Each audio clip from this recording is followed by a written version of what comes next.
We're trading our humanity for convenience. And it's a bad trade. The AI-infested world is here, and we are trading our evolutionary edge for a convenience that makes being human redundant. We don't have to learn to drive. And the freedom that will give elderly people. We don't have to learn how to talk to each other. In the mask of making our life easier, we've been induced into a state of neural atrophy. We're voluntarily giving away our right to think, question, connect with one another. We're effectively stripping the biological meaning from our own existence. The allure of convenience has gotten us impatient and angry and distracted over the minor details, like how someone looks on the outside. As officers are putting him in a chokehold, screaming that he's a minor, that he's 16, he was going to school, that he's a US citizen. Over the past few decades, humans have achieved remarkable innovations that were previously unthinkable. We built cars and phones and the internet that globally connects us at any moment. And now artificial intelligence agents even assist with our own thinking. What we don't realize is that we're currently being data points of a global testbed. Every comment on social media about whether something looks real or AI generated, it's being analyzed to optimize the LLM. We now even have a social platform for AI agents. And they're trash talking behind our backs right now, at the very second. I'm here to tell you, we don't have to put up with this. My name is Nuri Zhang, and I am a systems neuroscientist who studied how we learn and remember our goals.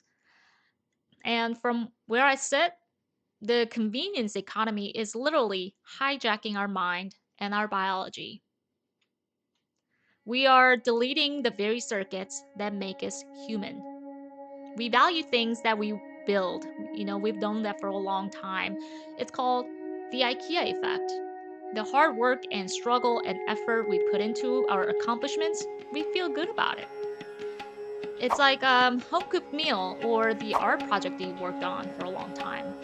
We talk about it with pride.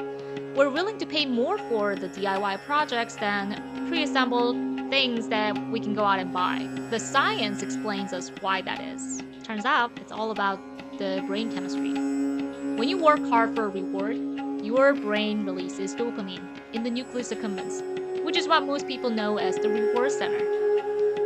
The harder you work, the more dopamine is released. But what this new study found is that 0.4 seconds before the dopamine hits, acetylcholine gets released.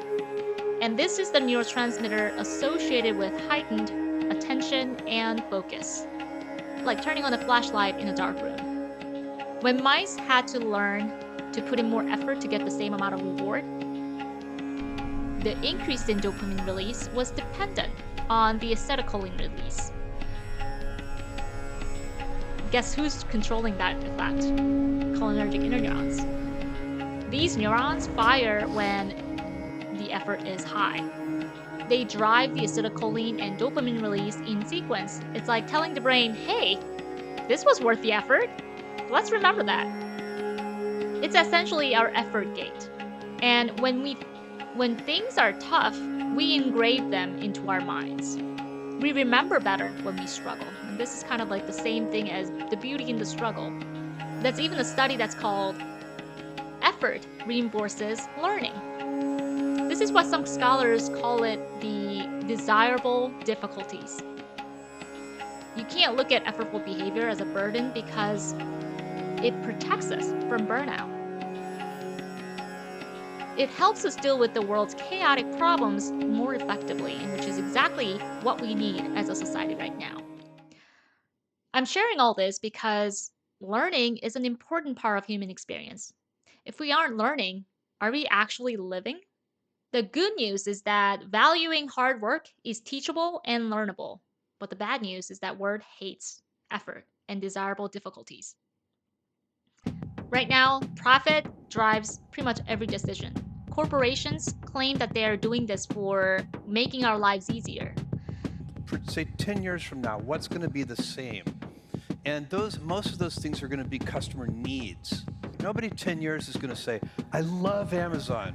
I just wish they delivered a little more slowly. But in reality, they want to maximize margins.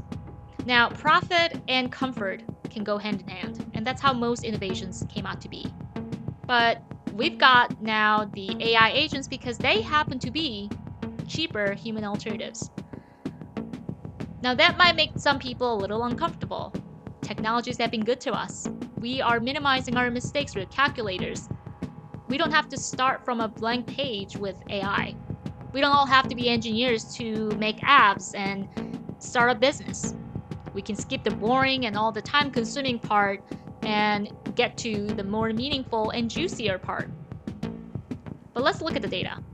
In 2025, a typical American family of 4 had to work 80 hours a week just to escape poverty. AI was supposed to save us time, but look at what critics say about the productivity gains. The productivity gains are just being filled with more shallow work. So it's not actually helping us with our work-life balance. Some companies are complaining of the fact that our inability to catch up to the AI transformations happening around us fast enough, that is the limiting factor for companies implementing AI tools. Isn't it ironic that our incompetence is actually what's keeping us employed? What a time to be alive. We're currently in 2026 with some of the highest living costs the country has ever seen. Forget the egg prices. The cars are now costing us more than $50,000 on average. Median housing prices are over $410,000. And the six-figure earners, what was once considered the American dream, are now living paycheck to paycheck. In the United States, the way we define the poverty line is an archaic measure. It wasn't supposed to be 3 times food. It was supposed to approximate the entirety of a family budget in 1963, and they extended it because it was easier to track food prices. Today, we haven't updated that balance. Food prices have not kept pace with general inflation. The COVID pandemic and the aftermath have made it clear the collapse of social infrastructure that is supposed to help protect the people who need it most. And in the midst of all this, we are willing participants of AI testbeds to help make models mimic us. We're giving away our right to exist as anything more than a consumer. We do hard work that makes us feel good, that makes us feel needed, and that we belong. The IKEA Effect tells us that we enjoy and appreciate the fruits of our own labor. Listen, even the giants don't want to squeeze us too hard. They want a happy medium where we're distracted enough living paycheck to paycheck so we don't strike them, like the Luigi incident. The system can't push too far to have the people push back in one of the most heavily armed countries in the world. AI is here to stay, and that's for sure, but we have to realize the choice has always been ours, even though it feels like too little time has been given to us to decide in the first place. We're not pigs, we're not cogs in the machine. We're not alive just to consume until we die. We need to seriously think about what we're missing out on as a society before we give up on our human experience.